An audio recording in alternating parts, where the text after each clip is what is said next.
Today, I'm going to teach you how to move text boxes in PDF using Adobe Acrobat Pro DC. This is incredibly useful when you need to reposition content in your PDF documents to improve layout or fix formatting issues.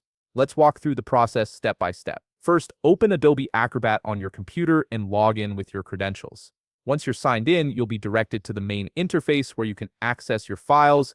From here, navigate to the Recent Files section. This area displays all the PDFs you've worked with recently, making it quick and easy to find what you need.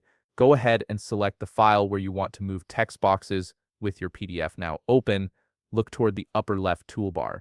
Here you'll find the Edit option. Click on it to activate the editing mode. This step is crucial because it allows you to interact with and modify the content within your PDF, including text boxes, images, and other elements. Now that editing mode is active, you can start working with your text boxes. Click directly on the text box border to select it. You'll know it's selected when you see a border or handles appear around the box. This visual cue confirms that the text box is ready to be moved. Once selected, drag the text box by its border to the new position where you want it to appear. Simply click and hold on the border, then move your mouse to relocate the box.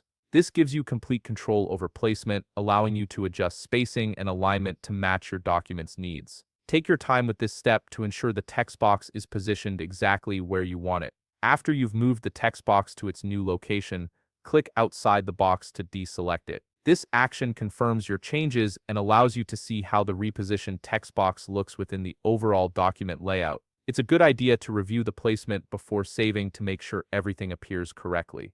Finally, head to the upper right corner of the screen and click the Save button. This preserves all the changes you've made to your PDF, including the new text box positions. Without saving, your modifications will be lost when you close the file. And there you have it. You've successfully moved text boxes in your PDF using Adobe Acrobat Pro DC. If you found this video helpful, please leave a like, subscribe, and see you in the next video.